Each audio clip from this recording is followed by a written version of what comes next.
कुछ तो सही नहीं है, मुझे बिलॉन्गिंग नहीं फ़ील हो रही है, मैं ऐसा नहीं फ़ील कर रहा हूँ कि मैं इस फैमिली को बिलॉन्ग करता हूँ। ये कुछ एनर्जीज़ क्रिएट हो जाती है, फिर उसको जब आप फील्ड पे रिलीज़ करते हो ना, तो ये सीक्रेट जब बाहर निकल के आता है ना, तब हमें पता चलता है। कई बार ऐसा भी देखा गया है कि प्रेगनेंसी में चैलेंजेस आए हैं क्योंकि कोई अबॉर्शन हुआ है, कोई मिसकैरेज हुआ है और वो सोल को उनकी राइटफुल प्लेस नहीं मिली गई है। तो फैमिली कॉन्स्टेलेशन में राइटफुल प्लेस को बहुत इंपॉर्टेंट माना गया है। क्या एंसेस्टर्स भी आ सकते हैं, बट जब आप उनका रोल प्ले कराते हो तो जो उसके साथ क्लाइंट होता है वो उस एंसेस्टर के साथ रेजोनेट करता है। कई बार ऐसा देखा गया है कि रिप्रेजेंटेटिव्स ही थोड़ा थोड़ा रिवील करने लग जाते हैं। मुझे ऐसा लग रहा है वहाँ पर कोई खड़ा है।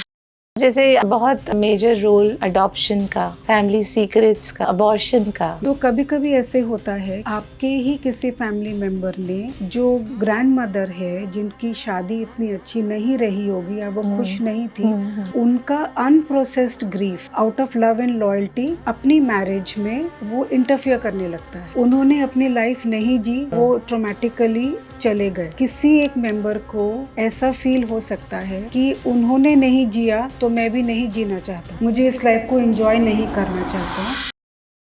सोल एंड सोलेस शो में आपका फिर से स्वागत है। सोल एंड सोलेस, आत्मा और शांति। हम आपके पास वही टॉपिक लेके आते हैं जिससे आपकी आत्मा को शांति मिले। और आज हमारे साथ जो गेस्ट हैं वो बहुत ख़ास हैं क्योंकि उनकी स्पिरिचुअल जर्नी बहुत ख़ास है। उन्होंने बहुत सारी मोडालिटीज़ सीखी, समझी और अब वो उसको सिखा भी रही हैं, प्रैक्टिस भी कर रही हैं। और मैं चाहती हूँ कि चारू मोदी जी अपने बारे में खुद ही बताएं कि उन्होंने कितनी मोडालिटीज़ की हैं और आज उन्होंने फैमिली कॉन्स्टलेशन को ही क्यों चूज़ किया है बात करने के लिए। आपका बहुत बहुत स्वागत है Charu ji, welcome. Thank you Anu ji for inviting me on your podcast. It's an honour to be here. It's my pleasure. Thank you so much. काफ़ी सारी मोडालिटीज़ ओवर द इयर्स सीखने के लिए मुझे मौका मिला। हाँ जी। आई से I am very very blessed कि चीज़ें मिलती गई, मैं सीखती गई। मेरी जर्नी प्राणिक हीलिंग से स्टार्ट हुई थी। उसके बाद फिर मैंने NLP भी किया, जेस्टॉल्ट किया, टैरो सीखा, रेकी सीखा। ये जर्नी करते करते करते I just bumped into family constellation. जब ये एक्सप्लोर किया ना, उसके बाद ऐसा लगा कि फाइनली कुछ ऐसा मिला है मुझे जहाँ पर एक, आपने अभी क्या कहा ना, सोलेस, सोल एंड सोलेस, शांति। तो मुझे ऐसा लगा मेरी सोल में कुछ शांति जैसा मुझे अनुभव हुआ। मुझे लगा ये ही वो जगह है जहाँ पर मुझे और एक्सप्लोर करके और आगे जाना है। तब से ये मेरी सबसे फेवरेट मोडालिटी रही है, सबसे फेवरेट हीलिंग सिस्टम रहा है और मेरा ज़्यादातर काम इसी फील्ड में है। तो अगर मैं जो समझ पा रही हूँ, constellation, family constellation is not about you getting heeled, आपके एंसेस्टर्स भी हील हो जाते हैं। हाँ, है ना? तो सबसे प्यारी बात इस मोडालिटी की ये है कि आपका पूरा फैमिली सिस्टम ही हील हो जाता है। हमारा जो फैमिली सिस्टम है उसमें जितनी भी चीज़ें हैं, जितने भी ब्लॉक्स हैं, जो भी कुछ हुआ रहेगा, घटना घटी होगी कुछ बरसों में हमारे एंसेस्टर्स के जीवन में, काफ़ी चीज़ें इसमें रिजॉल्व हो जाती है और इतनी ब्यूटीफुली रिजॉल्व होती है ना कि हर कॉन्स्टेलेशन मुझे मेस्मराइज करता है अभी भी। तो वो तो हम आपके एक्सपीरियंस की बात करेंगे ही। हाँ। पर क्या फैमिली कॉन्स्टलेशन के लिए ज़रूरी है कि पूरी, जो लोग हैं कंफ्यूज हो जाते हैं कि फैमिली नाम है तो पूरी फैमिली आए तभी हीलिंग होएगी? नहीं, ऐसा नहीं है। फैमिली के किसी एक भी व्यक्ति ने अगर ये हीलिंग चूज की है, इस रास्ते में उन्होंने अपनी कदम रखे हैं, उसका इम्पैक्ट पूरी फैमिली पे अपने आप आता ही आता है। तो कितनी अच्छी बात है, मतलब एक जना हील होने आ रहा है, उसकी पूरी फैमिली हील हो रही है। हाँ। तो आपका कोई ऐसा एक्सपीरियंस जो आपको बिल्कुल जिसने चेंज कर दिया, पर्सनल भी होंगे, कि मुझे इसी लाइन में जाना है और इसी में आगे काम करना है? तो I will go back to a memory जब मैंने सबसे पहली बार इस मोडालिटी को एक्सपीरियंस किया। हाँ जी। उस समय जो अवेयरनेस जिस तरह से मेरे अंदर ओपन अप हुई और जो मुझे उस समय समझ आ रहा था, it was my own awareness. ऐसा नहीं कि वो मैंने कहीं किताब से उठा के मुझे किसी ने समझाई है या मैं कोई काउंसलिंग सेशन में गई हूँ और मुझे किसी ने समझाई। कुछ जीवन की ऐसी सच्चाई थी जो मुझे अपने आप महसूस हुई, अपने आप पता चला। जब वो पता चला ना तो it became like a behaviour. हम कहते हैं ना कि बिहेवियर चेंज करना मुश्किल है, पर जब मैंने वो पहली बार महसूस किया ना, उस बिहेवियर को मुझे अडैप्ट करने में ज़रा भी मेहनत नहीं लगी। वो एक सेकंड नेचर बन गया। तो जब हम फैमिली कॉन्स्टलेशन करते हैं, आपने देखा होगा कि एनर्जी किसी और की लेते हैं, उसके जैसे बिहेव करते हैं। तो ये थोड़ा-सा आपको ऐसे बहुत शुरू में शॉक की तरह नहीं लगा कि ये कैसे हो रहा है? या आपको मतलब quickly you get adjusted to that and liked it कि हाँ, ऐसे होता है? तो जब पहली बार एक्सपीरियंस किया ना तो ऑफ कोर्स मैं बहुत सरप्राइज्ड हुई कि मुझे ऐसे कैसे फील हो रहा है, ये क्या हो रहा है, मेरे साथ तो ऐसा कभी पहले हुआ नहीं। और जो फैसिलिटेटर्स है ना वो बार-बार क्लाइंट से चेक करते हैं कि भी आपका रेजोनेंस है क्या, आपका रेजोनेंस है क्या, और क्लाइंट उसको रिकन्फर्म कर रहा है, हाँ ये ऐसे ही है, मेरे फैमिली मेंबर्स ऐसे ही बिहेव करते हैं, हाँ ये हुआ है मेरी फैमिली में। तो इट वाज वेरी सरप्राइजिंग कि मैं ऐसे कैसे महसूस कर पा रही हूँ। मतलब एकदम से आप उसकी तरह सोचने लग गए। हाँ। आप ऑडियंस को बताओ ना कि इसका प्रोसेस कैसे होता है कॉन्स्टलेशन का। जैसे मैं आपके पास हाँ, आई हाँ, और मैंने कहा कि मुझे प्रॉपर्टी इशू है, हाँ, मेरी प्रॉपर्टी जो है वो मिल नहीं रही या कॉन्फ्लिक्ट चल रहा है, तो मैं आपको बोलती हूँ कि मुझे ये सॉल्व करके बताओ कैसे होएगा। तो आप मतलब कैसे उसको सॉल्व करते हो? उससे थोड़ा क्लाइंट्स को भी पता चले, हमारे दर्शकों को भी पता चले कि क्या होता है इस थेरेपी में। तो जब क्लाइंट हमारे पास आता है तो हम उनसे थोड़ी-सी इन्फॉर्मेशन पूछते हैं। जो इन्फॉर्मेशन हम लेते हैं ना वो मोस्टली फैक्चुअल इन्फॉर्मेशन लेते हैं कि कुछ इवेंट्स हुए हैं क्या फैमिली में, क्या हुआ है। जब वो फैक्ट्स लिस्ट डाउन कर देते हैं ना, फिर हम नोइंग फील्ड, हम उसे नोइंग फील्ड कहते हैं जिस पर हम वर्क करते हैं, उसमें हम उनके सिस्टम को रिप्रेजेंटेटिव्स के द्वारा लेकर आते हैं। रिप्रेजेंटेटिव से मतलब है कि हम इन्हें रोल्स प्ले करने के लिए कहते हैं चैनलाइज कि आप भी किसी को कहेंगे कि भी तुम प्रॉपर्टी का रोल, लो। किसी को हम बोलेंगे कि भाई तुम ब्लॉक का रोल में आ जाओ, इसके शूज में आप स्टेप इन हो जाओ और बताओ क्या हो रहा है। क्लाइंट का रिप्रेजेंटेशन हम चूज करते हैं और जितने हमने रिप्रेजेंटेशंस फील्ड पे लाए हैं, हम उनसे बारी बारी से पूछते हैं कि उनको क्या फील हो रहा है, कैसा महसूस हो रहा है, वो लोग कहाँ देख रहे हैं, उनका बॉडी पोस्चर कैसा है। फिर ऐसे करते करते ना फील्ड अपने आप ओपन अप होने लगती है और वो हीलिंग की दिशा मिल मतलब जाती है। उनके बॉडी पोस्चर से, उनके देखने से, उनके हाँ, उससे आपको आंसर्स मिलते हैं, बहुत उसको कुछ आप डिकोड करते हो। क्लूज मिल जाते हैं। और डिकोड एक्चुअली क्या होता है ना, फैमिली कॉन्स्टलेशन जो फील्ड होती है हमारी, वो खुद ही डिकोड करके है ना आपको हीलिंग कर देती है। It's really something very very different. It's very beautiful. आपको पर चैलेंजेस भी आते होंगे, कुछ लोग कहते होंगे कि ये कैसे हो रहा है, या कोई डाउट करता है उस पे? कोई ऐसा हाँ, क्लाइंट आया आपके पास? हाँ, इनफैक्ट स्केप्टिकल तो होते ही हैं क्लाइंट्स। देखिए काफ़ी क्लाइंट्स आते हैं जिनको ऐसा लगता है नहीं, नहीं ये कैसे हो सकता है। पर हम उन्हें यही कहते हैं कि भी एक बारी आप एक्सपीरियंस करो और उसके बाद आप देखो।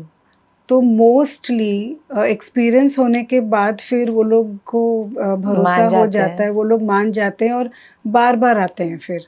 मतलब एक बार जिसने एक्सपीरियंस कर लिया, तो ये एक्सपीरियंस करने की चीज है, हाँ, तभी पता चलेगा कि इसमें क्या आपको मिरेकल्स देखने को मिलते हैं। हाँ, मिरेक्युलस फील्ड है। और एक्चुअली में जिन्होंने एक बार भी किया है ना, बहुत सारे ऐसे क्लाइंट्स हैं जो रेगुलरली अब आने लगे हैं।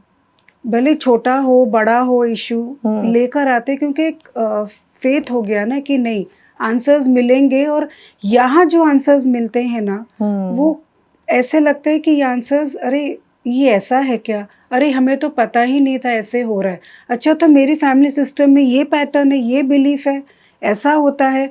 तो वो एक इंस्टेंटेनियसली आपका परसेप्शन जो वहाँ ट्रांसफॉर्म होता है ना, You are seeing healing in motion. That's the Right. most beautiful. Beautiful. या तो we call it ancestral healing.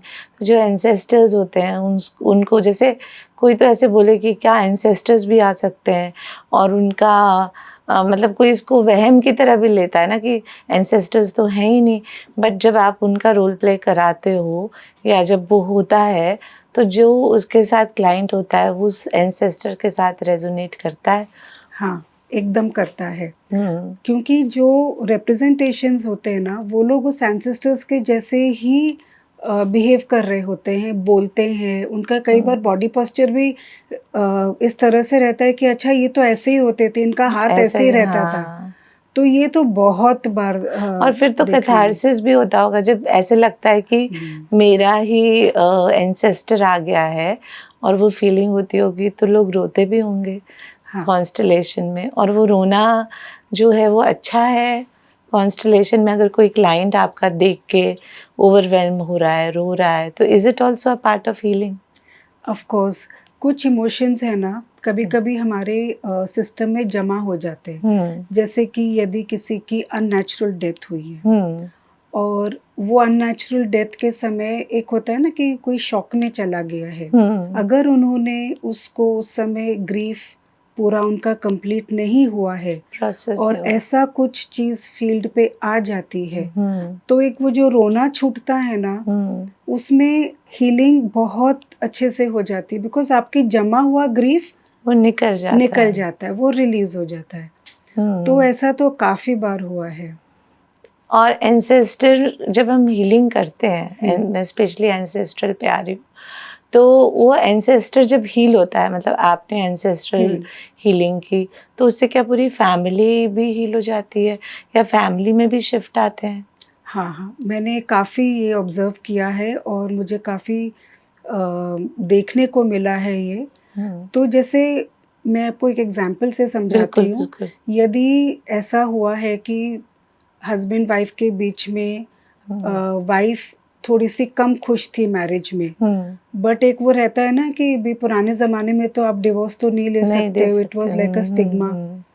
तो मजबूरी में अगर वो शादी निभा रही है और ऐसे करते-करते डेथ हो गई, तो जब आप आगे के जो जनरेशन्स आती है, उसमें अगर आपको फ़ील हो रहा है कि नहीं मेरी भी मैरिज इतनी अच्छी नहीं जा रही है और मुझे फाइंड आउट करना है कि क्यों नहीं जा रही है। तो कभी-कभी ऐसे होता है कि आपके ही किसी फैमिली मेंबर ने, जो ग्रैंडमदर है, जिनकी शादी इतनी अच्छी नहीं रही होगी या वो खुश नहीं थी, उनका अनप्रोसेस्ड ग्रीफ वो लेकर के फिर out of love and loyalty अपनी मैरिज में वो इंटरफियर करने लगता है।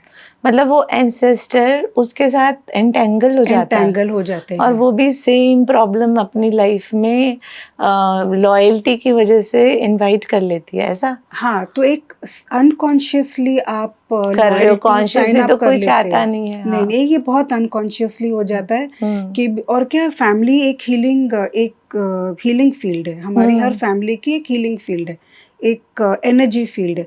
उस एनर्जी फील्ड में सबके इमोशंस, अच्छे बुरे, स्ट्रॉन्ग, सब चीज रिकॉर्ड हो जाते हैं। तो जो लोग उस फैमिली सिस्टम को बिलोंग करते हैं, उन्हें ये एनर्जी अपने आप फील हो जाती है, और एक बड़े सबकॉन्शियस लेवल पे ना दे साइन अप, और एक अनकॉन्शियस लॉयल्टी की, दादी को ये हुआ ना तो मैं भी मेरी मैरिज को एंजॉय नहीं करूंगा या नहीं करूंगी। फिर जब वो ये चीज को फील्ड पर लेकर आते हैं, फील्ड वो रिवील कर देती है कि भाई दादी की मैरिज ऐसी थी। अब ग्रैंड चिल्ड्रन को नहीं पता दादा दादी की मैरिज कैसी थी, लेकिन फील्ड पर वो इतनी ब्यूटीफुली रिवील होता है, और जब दादी की हीलिंग हो जाती है, अपने आप वो ग्रैंड चाइल्ड भी अपने आप को उस लॉयल्टी से रिलीज कर देता है। तो बहुत सुंदर है। मतलब आपने सबकॉन्शियसली कोई लॉयल्टी ले रखी है, आपको पता नहीं है, नहीं पता, और आप ढूंढ रहे हो और जगह उसका आंसर। हाँ। आंसर आपको किसी एंसेस्टर में मिलता है, किसी एंसेस्टर में मिल सकता है, या किसी भी फैमिली मेंबर की लॉयल्टी ले रखी है।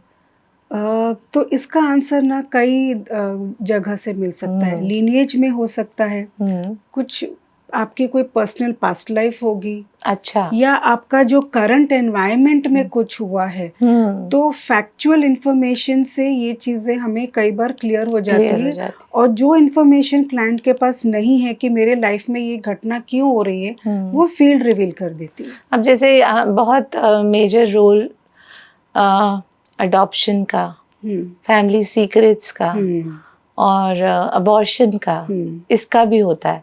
तो आप बताएंगे कैसे अबॉर्शन, एक्स्ट्रा मैरिटल अफेयर और सीक्रेट्स कैसे प्ले करते हैं फैमिली कॉन्स्टलेशन में, कैसे ब्लॉक बनते हैं या कुछ ऐसा भी होता है? हाँ, इसका बहुत बड़ा रोल है। कई बार क्या होता है ना, कुछ ऐसे सीक्रेट्स होते हैं जो उस बंदे तक ही रह जाते हैं, और उनके जाने के बाद वो सीक्रेट के बारे में आगे के जनरेशन को तो नहीं पता। फॉर एग्जाम्पल, एबॉर्शन हो गया या मिसकैरेज हो गया, तो वाइफ को पता है, हस्बैंड को पता है, लेकिन जो बाद में आए हैं उन्हें नहीं पता। तो ऐसी एनर्जीज के बारे में क्या होता है, जो बाद वाले लोग होते हैं ना, अगर वहाँ से एक्नॉलेजमेंट नहीं मिल रहा होता है या उन्हें याद नहीं किया जा रहा होता है, तो एक फीलिंग आने लगती है कि भी नहीं, कुछ तो सही नहीं है, मुझे बिलोंगिंग नहीं फील हो रही है, मैं ऐसा नहीं फील कर रहा हूँ कि मैं इस फैमिली को बिलोंग करता हूँ। ये कुछ एनर्जीज क्रिएट हो जाती है वहाँ पर। फिर उसको जब आप फील्ड पे रिलीज करते हो ना, तो ये सीक्रेट जब बाहर निकल के आता है ना, तब हमें पता चलता है। कई बार ऐसा भी देखा गया है कि प्रेगनेंसी में चैलेंजेस आए हैं क्योंकि कोई अबॉर्शन हुआ है, कोई मिसकैरेज हुआ है, और वो सोल को उनकी राइटफुल प्लेस नहीं मिली गई है। तो फैमिली कॉन्स्टेलेशन में राइटफुल प्लेस को बहुत इम्पॉर्टेंट माना गया है कि अगर आपने भले ज़िंदगी बड़ी जी हो, छोटी जी हो, कैसी भी जी हो, अच्छी बुरी, आपकी एक जगह है, उस जगह को आपसे कोई नहीं ले सकता। तो यदि आपके फैमिली में कोई सीक्रेट रहा और उसको उसकी जगह नहीं मिली, तो जो बाद में जो लोग आ रहे हैं, जिनकी शादियां हो रही है, जिन्हें अगर pregnant, they are looking for having a child, it is very much possible that energy is interfering and waiting for recognition. तो मतलब अगर किसी के बेबी में इशू हो रहा है तो उसका कोई पेरेंट का अबॉर्शन भी उसमें आ सकता है। Of course. किसी की शादी में इशू हो रहा है तो किसी पेरेंट का किसी के साथ ऐसा सीक्रेट अफेयर था, हाँ, वो उसकी रीज़न बन सकता है। तो आप इसको कैसे रिजॉल्व करते हो? उसकी एनर्जी को बुलाते हो या कैसे रिजॉल्व करते हो? तो कई बार क्या होता है ना, जैसे फैमिली में सीक्रेट्स होते हैं, अगर एक्स्ट्रा मैरिटल अफेयर रहा हो, लेकिन सोसाइटल नॉर्म्स ऐसे होते हैं ना कि ये बातें घर के बाहर तो नहीं जा सकती, तो आप उसे सीक्रेट रखते हो। अब वो सीक्रेट आपके साथ चला गया, पर जो बाद वाले जनरेशन है, अगर उनको कहीं पर कुछ प्रॉब्लम लग रहा है और वो लोग जब इसे फील्ड में लेकर आते हैं ना, तब आप प्लेस करते हो कि भाई मैं क्लाइंट को प्लेस करते हो, जो उनकी प्रॉब्लम है उसे आप प्लेस करते हो। और जो रिप्रेजेंटेटिव्स को जब आप कहते हो कि भी इनके शूज़ में आप स्टेप इन करके बताओ आपको क्या फील हो रहा है, कई बार ऐसा देखा गया है कि रिप्रेजेंटेटिव्स ही थोड़ा थोड़ा रिवील करने लग जाते हैं कि मुझे ऐसे फील हो रहा है, मुझे वो हो रहा है, मुझे ऐसा लग रहा है वहाँ पर कोई खड़ा है और वो मेरे फैमिली सिस्टम को बिलोंग नहीं कर रहा है। तो इस तरह से करते करते ना, वो जब रिवील हो जाता है, even if it was an extra marital affair, it needs acknowledgement. तो जब उसको आप सीक्रेट को एक्नॉलेज करके उन्हें उन्हीं राइटफुल प्लेस दे देते हो, तो वो ब्लॉक्स निकल जाते हैं। मतलब रिलेशनशिप पे भी कितना इम्पैक्ट करता है? आपकी रिलेशनशिप में भी अगर आपको सोल्यूशन चाहिए तो फैमिली कॉन्स्टलेशन बहुत अच्छा उसमें वर्क करता है, राइट? और दूसरा ये कि कुछ लोगों के ऐसे पैटर्न होते हैं कि मदर बहुत ट्रबलसम मैरिज में थी, बेटी भी है, किसी के घर में शादी बार बार डिवोर्स पे चली जाती है, भाई की हुई, मतलब पहले बड़े भाई की हुई, फिर छोटे की भी हुई। तो ये पैटर्न का भी कुछ फैमिली कॉन्स्टलेशन से कुछ है एसोसिएशन? हाँ, इसके भी हैं। तो जैसे अभी मैंने आपको पहले वाला एग्जाम्पल बनाया, उसमें ही एक चीज़ बताया, मैंने वहीं ऐड करके इसका आंसर करती हूँ।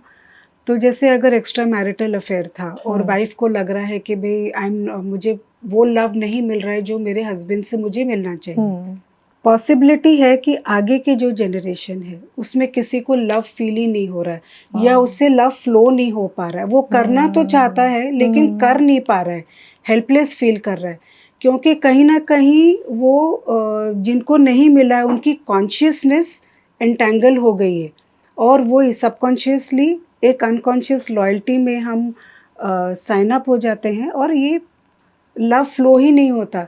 फिर जब उससे आप रिकग्नाइज करते हो, ये रिलीज होता है इनका ग्रीफ, तब जा कर के वो लव भी सिस्टम में फ्लो होने लगता है। तो सबसे ब्यूटीफुल चीज़ जो फैमिली कॉन्स्टलेशंस में होती है कि लव का जो फ्लो है ना, आप उसे बहुत अच्छे से रिस्टोर कर पाते हो और लव अगर रिस्टोर हो गया ना तो पूरा सिस्टम ही अपने आप हील होने लगता है, प्लेस अपनी सही प्लेस पे पहुंच जाता है। हाँ। तो आपको ऐसा भी होता होगा कि पेरेंट चाइल्ड में नहीं बनती है, ठीक है, and they generally, this is very common Gen Z also, कि इनको नहीं पता, इनको समझ नहीं आता। तो इसमें पेरेंट्स का रोल भी बहुत ज़्यादा मानते हैं कॉन्स्टलेशन में, कि आपका पेरेंट्स के साथ कैसा रिलेशन है वैसा ही आपकी लाइफ में होगा, या पेरेंट चाइल्ड का रिलेशन डिफ़िकल्ट है उसको भी अगर देखा जाए, जोड़ा जाए कॉन्स्टलेशन से, तो कुछ है इसका एसोसिएशन? हाँ, तो जैसे आपने इसके पहले बिलीव्स का, पैटर्न्स के बारे में बोला था, तो हर फैमिली से हम जीन्स इनहेरिट करते हैं और जीन्स के थ्रू ही हमारे बिलीफ सिस्टम्स, हमारे पैटर्न्स हमारे जीन्स में होते हैं। कुछ चीज़ें हमारी एनवायरनमेंट से भी हम लेते हैं जो जिसका इम्पैक्ट होता है। तो कई बार ऐसे होता है ना कि भाई ग्रैंड चिल्ड्रन को लगता है कि भी दादा दादी मुझे समझते नहीं है, पेरेंट को फील हो रहा है भी इन दोनों के बीच में इतना गैप है, मैं क्या करूं। कुछ ऐसा सिचुएशन हो सकता है कि भी mother in law daughter in law में नहीं बन रही है, तो हस्बैंड को लगता है मैं स्टक हो गया हूँ, मैं क्या करूँ, मैं इसमें इन दोनों के बीच में मैं कैसे रिश्ते ठीक करूँ। तो कई केसेस में ना ऐसे देखा गया है कि फैमिली सिस्टम के ना कुछ बिलीव्स होते हैं जो आपको जनरेशन से पास ऑन हो जाते हैं। फॉर इंस्टेंस, हाँ, जैसे कि हम कहते हैं ना कि भी पैसे को बहुत देख के खर्चा करो, इसको बिल्कुल भी इधर उधर मत डालो, सोच समझ के करो, खर्च करो, you need to save for tomorrow. तो अगर आज की आप जनरेशन को देखेंगे, फॉर देम लेटेस्ट मोबाइल उन्हें चाहिए because it is important, what ever is the reason. तो वही उस बाकी के लोगों को लग सकता है भी ये तो फिजूल खर्ची है, इससे कम वाला फ़ोन ले लो ना, उससे भी तो तुम्हारा काम चल जाएगा। तो एक बिलीफ है ना, अभी ग्रैंड पेरेंट्स को उनके एंसेस्टर्स से मिला होगा। फैमिली में ये बिलीफ अगर चला आ रहा है काफ़ी टाइम से कि पैसे को बहुत देख के खर्ची करो, तो अगर कहीं पर पैसे खर्च हो रहे हैं जो कि मेरे नज़र में करेक्ट नहीं है या फिजूल नहीं है, तो वो बिलीफ सिस्टम यहाँ इंटरफियर कर रहा है और ये बच्चे जो अपनी लाइफ लेटेस्ट टेक्नोलॉजी के साथ एंजॉय करना चाहते, उनको लगता है हमें करने नहीं मिल रहा है। तो ये क्लैश बिलीफ सिस्टम का इस तरीके से बहुत जगह देखा गया है। फिर आप इसको रिजॉल्व करते हो? फिर ये जब हम कॉन्स्टलेशन में रिलेशनशिप को डाल देते हैं ना कि भी आपको ऑब्जर्व करो, तो ये अपने आप ही वो हीलिंग का रास्ता खुल जाता है। जैसे मैंने आपको mother in law daughter in law बताया, तो अगर आपने देखा होगा पहले तो वेस्टर्न क्लोथ्स भी माने जाते थे कि भाई it's not very good thing to wear, ये तो अभी अगर उसमें मेरी एक बिलीफ है कि you know a woman looks the most beautiful in a sari, तो वो बिलीफ सिस्टम जनरेशन से चला आ रहा है। तो हम सबकॉन्शियसली नहीं देख पाते हैं एक दूसरे अटायर में, ऐसा नहीं है कि वो अच्छी नहीं लगी, लेकिन वो बिलीफ पास ऑन हो गया है ना, एक्सेप्टेंस नहीं है, तो वो एक्सेप्टेंस नहीं आ पाता है क्योंकि उन्हें क्या लगता है कि अगर मैंने ये नया बिलीफ ले लिया, क्या मैं मेरे एंसेस्टर्स के साथ अन्याय करूंगी मैं, या उनके साथ गलत करूंगी, या ऐसा बोला जाएगा कि मैंने ट्रेडिशन को ब्रेक कर दिया, मैंने इसको कैरी फॉरवर्ड नहीं किया। तो ये बहुत उलझन में पड़ जाते हैं, तब नया बिलीफ नहीं एक्सेप्ट कर पाते हैं क्योंकि उनके लिए लव एंड लॉयल्टी बहुत इंपॉर्टेंट है कि अगर मैं यहाँ इस सिस्टम को बिलोंग करती हूँ तो मुझे ऐसा ही करना है। अगर मैंने इस बिलीफ को जारी रखा, इस ट्रेडिशन को जारी रखा, तो मैं बिलोंग कर सकती हूँ। अगर मैंने नहीं रखा, तो मेरी बिलोंगिंग में डिफ़िकल्टी हो जाएगी। तो यहाँ प्रेमाइज़ क्या आ गया कि मेरे को बिलोंग करने के लिए अगर नए बिलीफ सिस्टम को अडैप्ट नहीं करना है तो मैं नहीं करूँगी, because old will make me feel belonged. तो ये यहाँ पर ये क्लैश हो जाता है। अगर ये समझ जाते हैं ना, हम जब फील्ड में इसे डालते हैं तो वो बहुत ब्यूटीफुली वहीं पर कोलैप्स हो जाती है। और रिलेशन बेटर होते हैं, रिलेशन भी बेटर होते हैं और आपको समझ आता है कि भाई ये मेरी बिलोंगिंग की वजह से मैं कर रही हूँ। स्टिक किया हुआ है। हाँ, और प्रोबेबली वो चाहते हैं कि मैं इसके साथ भी इस सिस्टम को बिलोंग करना चाहती हूँ। तो दोनों की बिलोंगिंग कैसे होगी? फिर आपको एक रास्ता मिल जाता है। तो ये रिलेशनशिप की बात हुई, कॉन्स्टलेशन हेल्थ में भी हेल्प करता है कि किसी के हेल्थ इश्यूज हो? बहुत हेल्प करता है। बताया ना कैसे? तो कई बार आपने सुना होगा, आजकल बोलते हैं ना डायबिटीज आपके अच्छा आपके मम्मी पापा को है, डॉक्टर्स यही पूछेंगे घर में किसको है, आपको भी होगा। थायराइड, हमारे जितने भी ऑटो इम्यून डिजीजेस हैं उसके लिए ये एक थॉट फॉर्म है कि भाई जनरेशन्स में आपको सबको होगा, आपका बॉडी टाइप ही हो गया। तो अगर आप इसके रूट में जाएंगे तो आपको ऑटो इम्यून हुआ ही क्यों, कब स्टार्ट हुआ और वो क्यों स्टार्ट हुआ, अगर वो रीज़न आपने आइडेंटिफाई कर लिया और लाइफस्टाइल में चेंजेस ले आए, बहुत हद तक पॉसिबिलिटी है कि आप ये इलनेसेस को आगे नहीं जाने दें। अच्छा, आपके जनरेशन्स को वो ना हो। तो ये थॉट में है ना कि जीन्स में ऐसा होता है, आपने ये बना लिया है थॉट कि मुझे होगा because it is with my parents. हाँ, वो हम कहते हैं ना डिफॉल्ट सिस्टम है। एक एग्जाम्पल देती हूँ, जैसे हम कहते हैं ना कि मेरे लिए तो नॉर्मल है इस तरीके से रहना, एक हमारा रहने का तरीका है, हमको स्ट्रेस में रहना मेरे लिए नॉर्मल है, पर किसी और के लिए स्ट्रेस में रहना नॉर्मल नहीं होगा। तो अच्छा, उनको डायबिटीज था तो मुझे होगा, तो फैमिलीज को लगता है कि तो नॉर्मल है, उनको होगा तो मुझे भी होगा। लेकिन अगर आप इसके डेप्थ में जाके इसको आप अपने सिस्टम में स्टडी करते हैं और कॉन्स्टलेशन के द्वारा अगर आप इसको देखते हैं तो ये सिस्टमिक चेंजेस आपके सिस्टम में पॉसिबल है। गुड। फिर करियर और बिजनेस में भी काम करता होगा? 100% करता है। उसमें कैसे हमें पता चलता है कॉन्स्टलेशन में? जैसे कई बार ही क्या होता है ना, आपकी बिजनेस में ग्रोथ, एक एग्जांपल देती हूँ आपको यहाँ पर। हम कहते हैं ना, कोई आया क्लाइंट कि भाई देखो मेरा तो बिजनेस ग्रो नहीं हो रहा है, बात करते करते आपको ये पता चला कि भाई मुझे रिस्क लेने में बहुत डर लगता है, अपॉर्चुनिटी तो आती है पर मुझे ये जानना ज़रूरी है कि प्रॉफिटेबल तो होगा ही पक्का ना, मैं थोड़ा भी रिस्क नहीं ले सकता हूँ। तो प्रॉबेबली हो सकता है उनके फैमिली में ऐसा कोई बिलीफ हो कि भी रिस्क मत लो, सेफ प्ले करो, वही पैसे बिल्कुल भी यहाँ वहाँ खर्च नहीं करने चाहिए, it is a very very hard earned money, अगर ये हो गया तो ये हो जाएगा, ये नहीं। तो वो जो बिलीफ है ना, वो आपके बिजनेस के जो बिजनेस सेंस है, आपका बिजनेस करने के तरीके में इंटरफेयर करता है। आप रिस्क नहीं लोगे, रिस्क नहीं लेंगे क्योंकि ये आपने सीखा है। आपके इन्वेस्टमेंट्स के तरीके, अभी कई फैमिलीज बोलेंगी भी गोल्ड में ही इन्वेस्ट करो, बेस्ट इन्वेस्टमेंट है, क्या तुम SIP में करो, क्या तुम शेयर्स में करो, क्या ये। तो आपका इन्वेस्टमेंट कहाँ होना चाहिए, मनी ग्रो कहाँ होगा, कहाँ ग्रो नहीं होगा, आप कितना लॉस कर सकते हो, कितना नहीं कर सकते हो, ये फैमिली सिस्टम्स में बहुत जनरेशन से चला आ रहा होता है और आप वही फॉलो कर रहे होते हो। जो नई निवेश करने के तरीके निकल रहे होते हैं ना, कई बार उसे एक्सेप्ट करने में हमें रेजिस्टेंस आती है, तो वो ब्रेक होते ही ब्लॉक हट जाता है। फिर आप जब इसको ऑब्जर्व करते हो ना फैमिली कॉन्स्टलेशन में, अच्छा तो ये उनका बिलीफ था और उनका बिलीफ इस वजह से था, उनका एनवायरनमेंट वैसा होगा, उनके लाइफ के एक्सपीरियंसेस वैसे रहे होंगे, पर हमारे अब थोड़े से अलग है। जैसे पहले के ज़माने में गाड़ियाँ कहाँ थी, पर अब तो गाड़ी है, अब तो प्लेन है, तो लाइफस्टाइल भी तो ओवर द इयर्स चेंज हो रहा है। तो जब आप फैमिली कॉन्स्टलेशन में करियर को डालते हो और आप उसको लेकर आते हो फील्ड में कि भाई क्यों है मेरा ब्लॉक, और आपको समझ आता है अच्छा सबकॉन्शियसली मुझे बिलोंगिंग के लिए मेरे सिस्टम को फॉलो करना पड़ेगा, तो ये चीज़ मैं नहीं कर सकता हूँ, तो आपकी चॉइसेस वहीं लिमिट हो जाती हैं। और बिजनेस के जो फील्ड्स होते हैं ना, वो भी वैसे ही लिमिट हो जाते हैं। आप रिस्क वाले बिजनेस करोगे ही नहीं, आप ऐसा ही बिजनेस चूज करोगे जहाँ पे एक फिक्स्ड इनकम है, तो ग्रोथ तो अपने आप कम हो गई।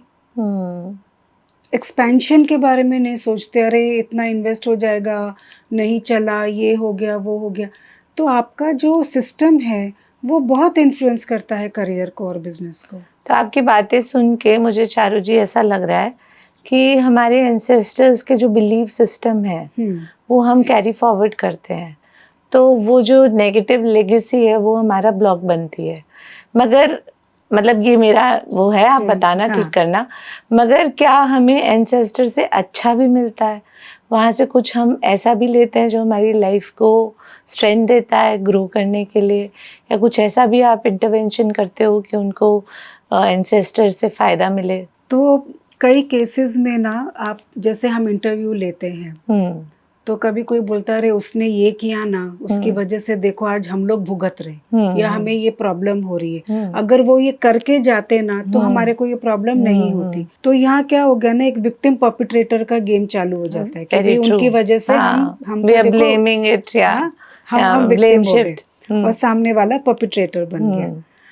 अब जब आप इसको फैमिली कॉन्स्टेलेशन के नजरिए से देखते हो और आप इसको फील्ड में उन क्लाइंट्स को दिखाते हो, तो एक अंडरस्टैंडिंग आती है कि अगर उन्होंने चॉइस करी, कौन से सर्कमस्टेंस में करी, क्यों करी, क्या बिलोंगिंग उनके लिए डिफिकल्ट था, क्या उन्हें ऐसा कुछ सिचुएशन क्रिएट हुआ उनके साथ कि उनको एक चीज़ गिव अप करनी पड़ी और ये करना पड़ा ताकि वो बिलोंग करे सिस्टम को।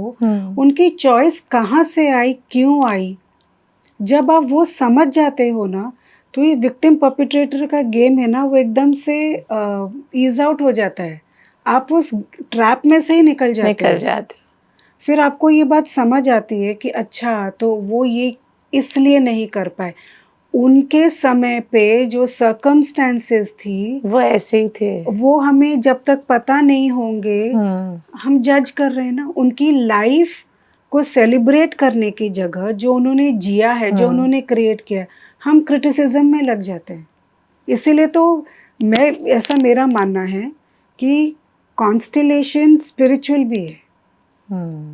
वेरी ट्रू, वे स्पिरिचुअल हो गया ना, because it teaches you, it is telling you, उनकी लाइफ को ऑनर करो ना। आज उन्होंने इतना साल आप इस अर्थ पे आके एक अच्छी लाइफ जी है और अपने को जो दी है, जो वो कर सकते थे उन्होंने किया in his best that person has done. So you are also celebrating lives.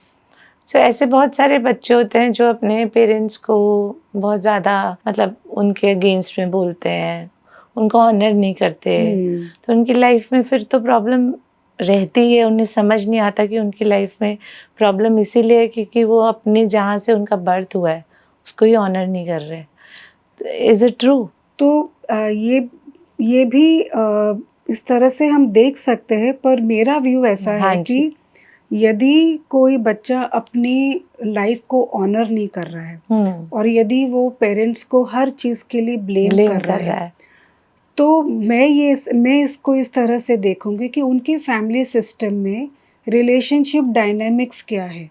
क्या प्रॉब्लम सॉल्विंग एक स्ट्रेंथ है? क्या वो कर पाते हैं, नहीं कर पाते हैं? और क्या यही किया है सब लोगों ने अभी तक कि they've just put things under the carpet and they've never resolved? So you see the system from even that angle. Okay. Are there people who have suicided? They have not honored their lives. तो probably ये बच्चे भी अपना life honour नहीं कर पा रहे क्योंकि सिस्टम में ऐसा कुछ हुआ है। यदि बहुत पॉवर्टी रही होगी, कोई आपके एंसेस्टर्स में कोई बहुत पॉवर्टी में रहा होगा, for them life became a burden, if they saw it as a burden. वो मेमोरी तो आपके एनर्जी फील्ड में है ना। True true. तो वो बच्चे भी लाइफ को एक बर्डन की तरह देख सकते हैं और अपने पेरेंट्स को ही ब्लेम कर रहे हैं कि भाई why did you give life to us, life when it is so difficult. How have people seen life? Life के बारे में आप क्या सोचते हो कि लाइफ डिफिकल्ट है, लाइफ इजी है, लाइफ एक्सपीरियंस है, लाइफ क्या है? आपके फैमिली में जितने लोग हैं, आपके पहले जितने लोग आए, उन्होंने लाइफ को किस नज़रिए से देखा है, वो आपके लाइफ के बारे में जो आपका ओपिनियंस है उसको ज़रूर इन्फ्लुएंस करेगा। ट्रू। मतलब ये बहुत स्पिरिचुअल प्रोसेस है, तो आप यहाँ पर काम करते करते you have also learn a lot. And do you think कि आपकी लाइफ भी बहुत चेंज हुई है? आप एक बेटर ह्यूमन बीइंग बने हो, आपने बहुत पॉजिटिव अपने आप में फील किया दूसरों की प्रॉब्लम सॉल्व करके? दूसरों की प्रॉब्लम सॉल्व करके वो तो जिनकी सॉल्व करी है वो ही बता पाएंगे, लेकिन ट्रांसफॉर्मेशन बहुत हुआ है। जैसे मैं आपको अभी बता रही थी कि अभी आप सारे दिन हम पेरेंट्स को तुमने ये किया, तुम्हारी वजह से मैं, आप ना ये ब्लेम के ट्रैप से निकलते हो, आप विक्टिम परपेट्रेटर के ट्रैप से निकलते हो। आप लाइफ को जो देखने का नज़रिया है ना वो बहुत ट्रांसफॉर्म होता है, और इतनी ब्यूटीफुली ट्रांसफॉर्म होता है ना कि you start falling in love with life and you want to experience life. And that blame game is over. Yeah. For me, it's like, no, I want to live it. Let life happen to me rather than making life happen to me. True. वो एक बहुत transform हुआ है। अच्छा, मैं अभी बोलूं चारू जी कि आपके एंसेस्टर यहाँ हैं, हमें देख रहे हैं, वॉच कर रहे हैं, और आपको फिर अजीब लगेगा या आपको लगेगा कि नहीं? क्या लगेगा? अजीब तो नहीं लगेगा। देखिए, and you believe that your ancestors are present? I believe they are always there to bless you. They are always standing behind you to give you that support, to give you what you need at that moment in your life. So you can see, feel, recognize कि ऐसा है. But there are people, उनको ये बात ही नहीं लगती, अरे वो तो चले गए, उन्होंने तो नया जन्म ले लिया, ये सब तुम्हारी कहानी है, ये सब ऐसा भी सुनने में मिलता होगा। सी तो नहीं कर सकती वो अभी तो, सी मीन्स फीलिंग, या पर ये है कि भी आप एक फीलिंग आ जाती है कि भी आपने उनको यदि याद किया and you know just expressed your gratitude, तो कभी कभी ऐसा होता है कि कुछ फील होता है कि अच्छा हाँ, something is different, there is a different feeling. मुसीबत है, आपने एंसेस्टर को याद किया, काम बन गए। बहुत बार, मतलब आपने उनको एक्सपीरियंस किया है and you feel it's a positive energy. Honoring your ancestors is a very big gift from Constellation. Right. They जो इनके बर्ट हेलिंगर जिन्होंने इस थेरेपी को प्रमोट किया, जिन्होंने इसको क्रिएट किया, उनका एक्सपीरियंस ही यहाँ से आता है। तो एंसेस्टर्स को ऑनर करने का कॉन्सेप्ट फैमिली कॉन्स्टिलेशन में बहुत ब्यूटीफुली एक्सप्रेस किया जाता है। And once you start doing that, lot starts shifting. You are basically आप अपने खुद के होने को ही ऑनर कर रहे हो ना। बिल्कुल, अपने वजूद को पहचान रहे हो। एंड गॉड तो देखा नहीं है, महसूस ही किया है, मगर पेरेंट्स तो हैं और उन्हीं से लाइफ मिली है। ये लाइफ फोर्स उन्हीं की देन है। So you believe that and you want others also to believe. कोई टिप आप देना चाहो कि आप चाहते हो, चलो कॉन्स्टलेशन आपने नहीं कराया, मगर आप चाहते हो कि आपकी फैमिली बहुत यूनाइटेड हार्मोनियस रहे, तो क्या कंसिस्टेंटली वो फॉलो करें? मतलब क्या करें? एंसेस्टर को याद करें, उनको ग्रैटिट्यूड दें, जो आप अपनी डेली लाइफ में एज अ फैसिलिटेटर के अलावा भी आप करते हो, तो ऐसा कुछ आप बताना चाहेंगे? अपनी लाइफ को ऑनर करो। वाओ। लाइफ फोर्स मिलने के लिए ग्रैटिट्यूड दो। लाइफ अपने आप आपका ख्याल रख लेगी। और हीलिंग तो हो ही जाती है, हम अपने आप हो जाती है। इसमें ऐसा कुछ नहीं है कि बहुत बड़ा साइंस है, अरे ये करना पड़ेगा, वो करना पड़ेगा। आप जैसे ही लाइफ को एक्नॉलेज करते हो ना, और लाइफ फोर्स के लिए वो ग्रैटिट्यूड एक्सप्रेस करते हो ना, it's that simple. So, you know, honoring yourself, बहुत अच्छी बात की, love yourself. या खुद को ऑनर किया ना, आपका होना ही और उसको होने को ऑनर करना ही, और ऑनरिंग योर लीनिएज ना। मतलब आप बहुत क्लियरली ये दे रहे हो संदेश, मैसेज कि if you are not okay with your parents, with your environment, and you are not liking anything in your life, that means you are also suffering and you are also not kind of, liking yourself. तो अगर किसी को लग रहा है जैसे कई की भी मेरी लाइफ अच्छी नहीं जा रही है, I am just not liking what my life is, तो एक वो पर्सनल चॉइस बन जाती है ना कि भी मुझे मेरी लाइफ के साथ कैसे रहना है, मुझे इसके बारे में क्या सोचना है। हीलिंग भी एक चॉइस है। आपका ये पॉडकास्ट इटसेल्फ एक बहुत बड़ा मैसेज है। जो भी ये सुनेगा कि हीलिंग इज पॉसिबल, सिस्टम में कुछ भी हुआ होना, आप फैमिली कॉन्स्टलेशन के थ्रू वो हीलिंग प्रोसेस स्टार्ट कर सकते हो। और जो भी चीज़ें अभी तक ठीक नहीं हुई हैं, काफ़ी हद तक हार्मनी वहाँ पर आप रीइंस्टेट कर सकते। तो healing is also a personal choice, और हील नहीं होना is also a personal choice. और लाइफ में लाइफ को कितना ऑनर करना है वो भी एक पर्सनल चॉइस है। प्लस यहाँ पे क्या होता है ना, आपका एनवायरनमेंट, आपकी फैमिली, ये भी इसको बहुत इन्फ्लुएंस करती है। तो जब आप हीलिंग्स में जाते हो और आपको ये समझ आता है, अच्छा मैं ऑनर नहीं कर रहा हूँ क्योंकि ये बिलीफ सिस्टम यहाँ से आ रहा है, ये पैटर्न यहाँ से आ रहा है, प्लस मैं ऐसा सोचता हूँ, तो ये जब बादल हट जाते हैं ना, तो वो एक बाय डिफॉल्ट प्रोसेस हो जाता है, आप ऑनर करने लग जाते हैं और that comes from your heart. यही सबसे बड़ी खूबसूरती है जब हम कॉन्स्टेलेशन करते हैं ना, वो एक हीलिंग प्रोसेस बहुत नेचुरली अनफोल्ड हो जाता है। It's not an effort, it's effortless. So हमने पेरेंट्स के अटैचमेंट की बात की, एंसेस्टर की एनवायरनमेंट की, कुछ ट्रॉमास भी होते हैं, पर्सनल ट्रॉमास आपके खुद के, जो कंट्रीब्यूट कर सकते हैं as a block in your life which are resolved in family constellation. कोई भी ट्रॉमा हो, काफ़ी तरीके के ट्रॉमास होते हैं। जैसे देखिए किसी के फैमिली में यदि अर्थक्वेक में कोई डेथ हो गई है, पार्टीशन का कोई ट्रॉमा है, तो इस तरीके की जो इश्यूज होते हैं, जैसे मान लीजिए भी क्लाइंट आ रहा है, वो मुझे कहता है कि भी मुझे बिलोंग नहीं फील हो रहा है, मुझे घर में घर जैसा फील नहीं होता है, मैं जहाँ भी जाता हूँ ना मुझे घर की वो फीलिंग ही नहीं आती, मुझे ऐसा लगता है कि बार बार कुछ मिसिंग है। पॉसिबिलिटी है कि उसके लाइफ में या उसके एंसेस्टर्स पार्टीशन से के दौरान थे और उन्हें अपनी जगह छोड़ के यहाँ आना पड़ा हो। तो ऐसे केसेस में क्योंकि उन्हें एकदम से अपनी जगह छोड़नी पड़ी, इनसिक्योरिटी भी है, उनकी जो बिलोंगिंग अफेक्ट हुई, एक अनसेफ वाली फीलिंग आ गई, एक अनसर्टेनिटी वाली फीलिंग आ गई, वो एनर्जी फील्ड में तो रिकॉर्ड हो गया आपके फैमिली के।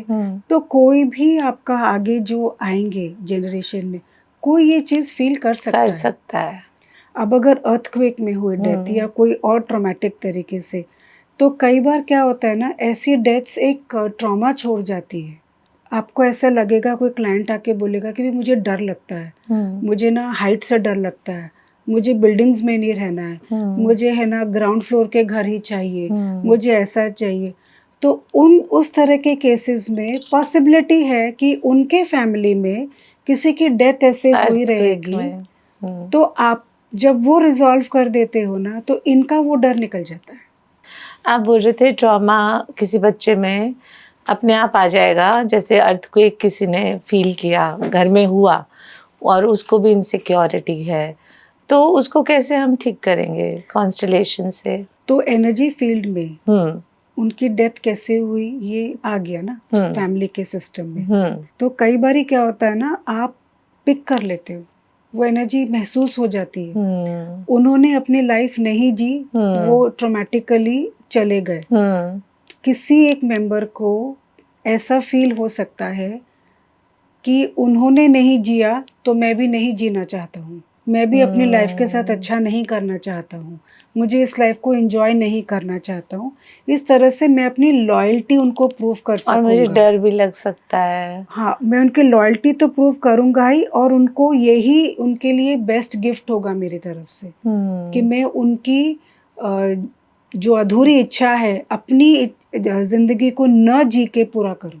That is very sad. That is very sad. तो फिर उसको आप ठीक करते हो? हाँ, तो जब ये केस में जैसे हम आइडेंटिफाई कर लेते हैं और आप इसको फील्ड पे लेके आते हो और क्लाइंट को पता चला, अच्छा तो मैं इसीलिए फील कर रहा था क्योंकि इनके साथ ये हुआ। कई बारी क्लाइंट्स को पता होता है, कई बारी फील्ड्स में जब इंटरव्यू हम लेते हैं क्लाइंट्स को अपनी लीनेज के बारे में इंफॉर्मेशन बहुत ज़्यादा नहीं रहती है, पर फील्ड वो इंफॉर्मेशन आपको दे देती है। राइट। फिर आप उसे वहाँ जब रिजॉल्व करते हो तो फिर आप लाइफ को लेके आते हो और इसमें बहुत ब्यूटीफुली क्या होता है ना, हम स्टेटमेंट्स बुलवाते हैं। अच्छा, जैसे? We give statements. तो for example, just example, so ये जो क्लाइंट है, अगर अर्थक्वेक वाला एग्जाम्पल लेंगे तो ये इनको शायद हम ऐसा कुछ बोलेंगे कि आप अपने एंसेस्टर को बोलो, I am sorry, what happened with you was painful and unfair, I am going to now honor my life from here onwards. I am grateful for this life force which is flowing through me. And this is the way I am going to honor the life you lived on this planet. That is my gift to you. You will always be in my heart. You have a special place and I give you your rightful place. So this is giving me, goosebumps. So जो जब field में होता होगा तो बहुत amazing हो जाएगा। Magically transform होता है। जैसे मैंने आपको अभी राइटफुल प्लेस के बारे में बोली, तो कई बारी क्या होता है ना फैमिली कॉन्स्टलेशन में कि प्लेस बदल जाती है। जैसे है ना, बच्चे पेरेंट्स को पेरेंट करने लग जाते हैं। राइट, सिखाने लगते हैं, है ना, आप ऐसा करो, ऐसा नहीं करो। सिबलिंग एक दूसरे को पेरेंट करने लगते हैं या एक सिबलिंग दूसरे का पेरेंट बन जाता है। तो उसमें क्या होता है ना, आपका जो राइटफुल प्लेस है वो थोड़ी सी अफेक्ट हो जाती है। आपका जो फ्लो है वो अफेक्ट हो जाता है। आप वो रोल प्ले कर रहे हो जो आपका नहीं है, आप उनका रोल प्ले कर रहे हो जिनको वो रोल प्ले करना चाहिए। तो इस तरह की हीलिंग्स भी फैमिली कॉन्स्टलेशन में बहुत ब्यूटीफुली ऑर्डर पे लाते हो आप सबको। हम सबको ऑर्डर पे लेकर आते हैं क्योंकि हर सिस्टम में एक हायरार्की है, ग्रैंड पेरेंट्स, पेरेंट्स, बच्चे। अगर ये हायरार्की थोड़ी भी ऊपर नीचे होती है ना तो फ्लो ऑफ लाइफ में इंटरप्शन आ जाता है। जब आप ये हायरार्की को ठीक कर देते हो ना तो लाइफ और फ्लो ऑफ लाइफ दोनों रिस्टोर हो जाता है। Very nice. अच्छा, एक और बहुत कॉमन प्रॉब्लम मैंने देखी है कि लोग कहते हैं मेरा हस्बैंड इमोशनली अनअवेलेबल है, या वाइफ कहती है वो मुझे टाइम नहीं देता, उसको आता ही नहीं है कि कैसे एक्सप्रेस करें। और ऐसे बहुत सारे रिलेशन, पेरेंट्स को बच्चे कहते हैं my father is not emotionally available, पैसा तो दे देते हैं मगर वो फीलिंग नहीं आती है। तो इसका भी कोई रिजोल्यूशन है या इसका भी कोई रीजन है क्यों ऐसे बिहेव करते हैं लोग? ऑफ कोर्स, तो सबसे पहले आप जब आपका जन्म होता है, the first two people you are exposed is mother and father. Right. उनका जो रिलेशनशिप आप देखते हो कि दोनों एक दूसरे से इंटरेक्ट कैसे कर रहे हैं, दोनों ख्याल कैसे रखते हैं, एक दूसरे को टाइम कैसे देखते हैं, तो बचपन से ही ना वो शेप होने लगता है आपकी खुद की पर्सनालिटी। तो बड़े होके जब वही बच्चे मैरिज में एंटर करते हैं ना, तो कई केसेस में देखा गया है कि they tend to just be like their own father. They behave same. They behave, and for them that is normal. अगर वाइफ ये फील कर रही है ना कि वो मुझे टाइम नहीं दे पा रहे, तो ये उसके लिए इसीलिए नॉर्मल है क्योंकि उन्होंने ऐसे ही जिंदगी को देखा है। पर वाइफ के लिए नॉर्मल नहीं है। She has come from different family. From a different family background, जहाँ पे उनके पेरेंट्स एक दूसरे को बहुत क्वालिटी टाइम देते हैं। जब वाइफ अगर फैमिली कॉन्स्टलेशन जब पुट अप करती है और वो ये उसे नजर आ जाता है, अच्छा ये इस तरह से हुआ है, वो अपने पेरेंट्स को फॉलो कर रहा है, तब एक मेल्टिंग डाउन हो जाता है। वाइफ भी अंडरस्टैंड करती है, उसे भी समझ में आता है कि अगर मेरा हस्बैंड इस तरह से बिहेव कर रहा है, उसके पेरेंट्स ने अगर ये बिहेवियर नहीं एग्जिबिट किया है तो वो फॉलो नहीं कर पा रहा है। और यहाँ पर ना बिलोंगिंग के लिए भी एक इनसिक्योरिटी आ जाती है कि अगर मैं ऐसे नहीं करूँगा ना तो मुझे बिलोंग होने नहीं मिलेगा, या मुझे ये कहा जाएगा। कई सिस्टम्स में ना एक बहुत स्टेटमेंट्स पास करते हैं, अरे ये तो ऐसे ही है, अरे ये तो वाइफ को फॉलो करता है। तो हमें उस तरीके से जज नहीं होना है, क्रिटिसाइज नहीं होना है। तो हम फॉलो करते हैं क्योंकि हमारा एक एजेंडा भी है ना जो फुलफिल हो रहा है। तो जब आपको पता चलता है कि वो अगर ऐसे बिहेव कर रहा है तो क्यों कर रहा है, तो वाइफ भी थोड़ी सी नॉर्मल होके पीसफुल होती है, हस्बैंड में भी थोड़े बहुत बदलाव आते हैं, दोनों के रिलेशनशिप्स में है ना ट्रांसफॉर्मेशंस आने लग जाते हैं। Very nice. मतलब हर चीज का सोल्यूशन कॉन्स्टलेशन में आपको मिल ही जाता है। हाँ। और उससे चीजें आगे मूव भी होती हैं। मैं कहूँगी सोल्यूशन एक अंडरस्टैंडिंग बाय डिफॉल्ट है। कॉन्स्टलेशन में हम लोग बोलते हैं एक्नॉलेज व्हाट इज। जो हो रहा है ना उसे आप देखो, उसे आप एक्नॉलेज करो, उससे चीजें ठीक हो जाती हैं। जब आप एक्नॉलेज कर लेते हो ना जो हो रहा है, आपको सोल्यूशन अपने आप हो जाता है। हम उसे ना मूवमेंट कहते हैं, हीलिंग मूवमेंट। तो कॉन्स्टलेशन जब चल रहा होता है और वो एक्नॉलेजमेंट हो रहा होता है, वो हीलिंग मूवमेंट इटसेल्फ है, और वो ही आगे जाके है ना वो सॉल्यूशंस के रास्ते खोल देती है। आप खुद ही कर देते हो, मतलब आपकी अवेयरनेस में आता है। हाँ। आप उसे एक्नॉलेज करते हो, एक्नॉलेज करने से आपके बिहेवियर में शिफ्ट आता है। हाँ। और उससे आपका पूरा एनवायरनमेंट सुधर जाता है। तो it's so beautiful. It's also you know self improvement जैसे आप में खुद में शिफ्ट आ रहे हैं। और आपको बहुत अच्छा लगता होगा ये काम करके, because you are not only you know doing some work, I mean profession, but also you are giving back to the society. It's a noble, you know, profession. What do you say? Definitely बहुत अच्छा feel होता है। And as I said earlier, बहुत mesmerizing process है। जब आप वो healing movement को feel कर रहे होते हो during an ongoing constellation, those are aha moments. Aha moments. और वो aha moments को रीलिव करने के लिए ना एक मोटिवेशन है, एक पैशन है। और इतना मैंने ऑब्जर्व किया है, इतना नोटिस किया है, things have become so good in so many people's lives. आपको खुद ही एक नेचुरली मन करता है नहीं, मोटिवेशन करते रहो। और सबसे अच्छी बात है, रोज हर कॉन्स्टलेशन से कुछ सीखने को मिलता है, आपको सीखने को मिलता है। तो मेरी खुद की ग्रोथ तो होती ही है, और जो क्लाइंट्स हैं इसमें रिप्रेजेंटेटिव्स की भी बहुत ग्रोथ हो जाती है। ट्रू, जो आके उसका चैनलाइज करते हैं एनर्जी। हाँ, देखिए कॉन्स्टलेशन हम रिप्रेजेंटेटिव्स के द्वारा भी करते हैं और वन ऑन वन भी करते हैं। तो ये सबके लिए एक बहुत ब्यूटीफुल स्पेस है सेल्फ ग्रोथ के लिए। सो ऐसे ही हमारा भी बात करने का बहुत बहुत मन करे जा रहा है, बहुत कुछ सीखना जानना है, पर अपन नेक्स्ट के लिए रखते हैं। इतना लोगों को प्रोसेस करने देते हैं। और आपका ये जो हमने नॉलेज आपने शेयर किया हमसे, उसके लिए बहुत बहुत धन्यवाद। और किसी को कांटेक्ट करना है तो हम चारू जी का कांटेक्ट डिटेल डिस्क्रिप्शन में डाल देंगे, आप प्लीज कांटेक्ट करिए। Thank you so much. Thank you Anu ji, I am really honoured to share this space with you. Thank you. And very, very grateful. Same here. Thank you.